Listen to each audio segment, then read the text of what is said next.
CinemaCon is currently going on over in the States, and as I mentioned just a couple of days ago in the D-Rex poster video, Jurassic World Rebirth is currently being showcased at the event. Not only do we have 3 brand new posters to take a look at, but as a bonus, a second brand new trailer has been revealed to CinemaCon guests. Now, we don't have access to this trailer, don't want to get your hopes up, but I would expect it to come online within the next week or so.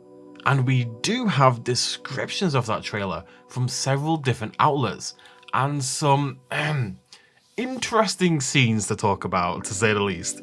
Let's take a look. Let's start off very briefly with these new character posters and credit to CinePop for the images and the slightly obnoxious watermark. We've got Duncan Kincaid squaring up with the D-Rex again as seen during the trailer. Note the deep crimson lighting returning for when we talk about the D-Rex again in a little bit. Either way, very reminiscent of the Jurassic Park flare scene, and even more so I would suggest Claire's flare scene from Jurassic World. Our second poster is of Dr. Loomis and the Quetzalcoatlus as he adopts a gorilla pose for some reason to try to threaten away the looming Adstarkid. He's trying to retrieve a DNA sample from the eggs, again as we saw during our trailer sequence. Finally, and I would suggest most interestingly, we've got Zora squaring up against what appears to be the leg of a raptor, given that huge curved sickle claw you can see on the right hand side. It's a bit of an odd one. I wouldn't say this raptor leg necessarily matches up to the raptor designs we've seen so far, but I will say very often poster designers are working with slightly odd material. Raptors haven't shown up much so far, so it is interesting they're getting the spotlight here. Maybe they're going to be a bigger factor in the film than has been revealed so far.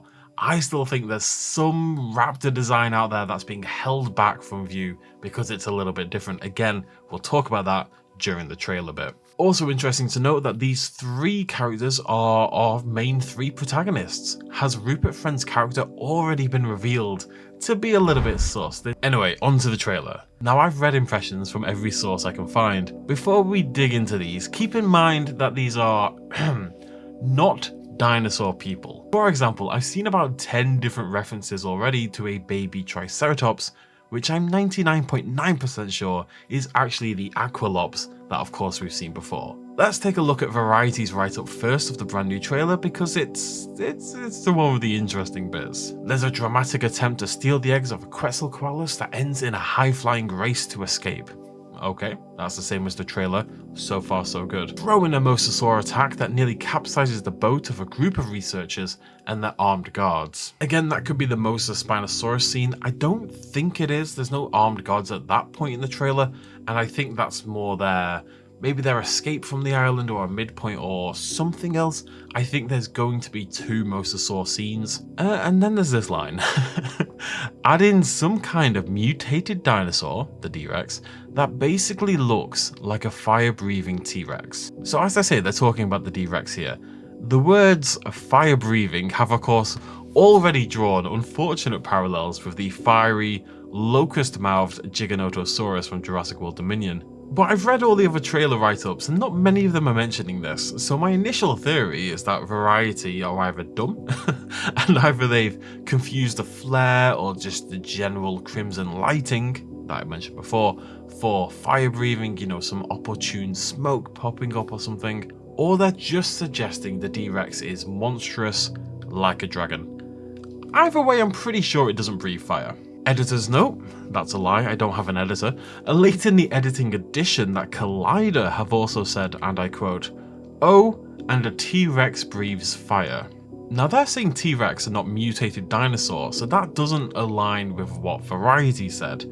I suspect they are talking about the D-Rex here. However, it certainly does lend some credence to the idea that there's some form of fire breathing going on. I'm going to retain my skepticism on this one, but it's one to watch. It could just be a very brief nod to the Giganotosaurus. It could be a Jaws type scene where someone makes it happen with a grenade or a flammable. I'm not going to freak out. I don't think this thing breathes fire.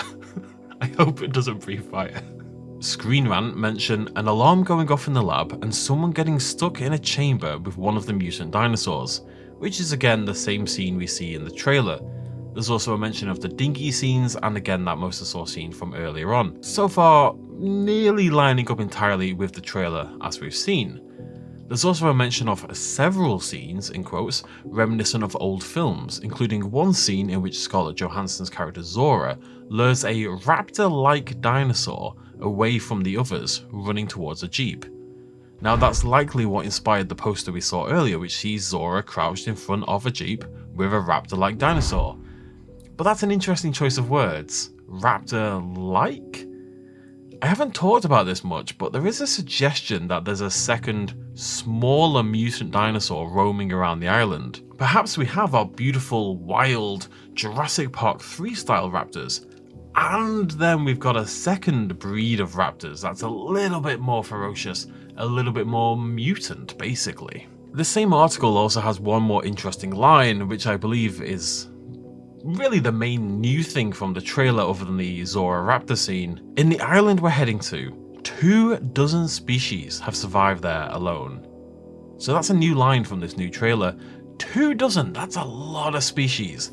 These are the dinosaurs we know about so far. Velociraptor, Tyrannosaurus rex, Dilophosaurus, Mosasaurus, Spinosaurus, Aqualops, Titanosaurus, Quetzalcoatlus, Ankylosaurus-ish, Parasaurolophus-ish, D-Rex if you want to throw that in there.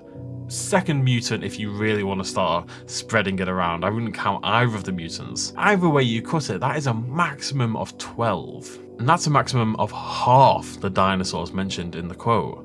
I'm very curious to see if other dinosaurs are going to be making guest appearances that haven't warranted a full look quite yet. Kinda like Corythosaurus makes a very brief appearance in Jurassic Park 3, or Triceratops makes a very brief appearance in Jurassic Park 3. Dinosaurs can essentially make cameo appearances that round out that feeling of a natural, vibrant, life-filled island. So, are we going to see any of those other 12? Do you think any of those will make it to the screen, or is it just a way to round out the lore of the island? Now I should mention all the reactions to the trailer have been very, very positive, but we kind of say that every time. There's not that many new scenes from the descriptions, and these early previews are always immensely positive because it's just people who want to get invited back again. I'm not saying they're lying or anything like that, I'm just saying people are kind of prepped to respond positively.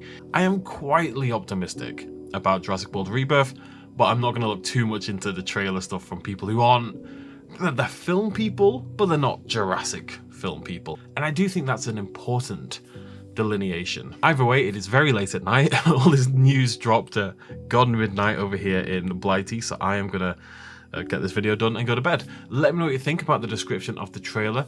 Do you have any other ways in which this fire-breathing Rex could be a real thing without it actually breathing fire? I'd love some suggestions on that.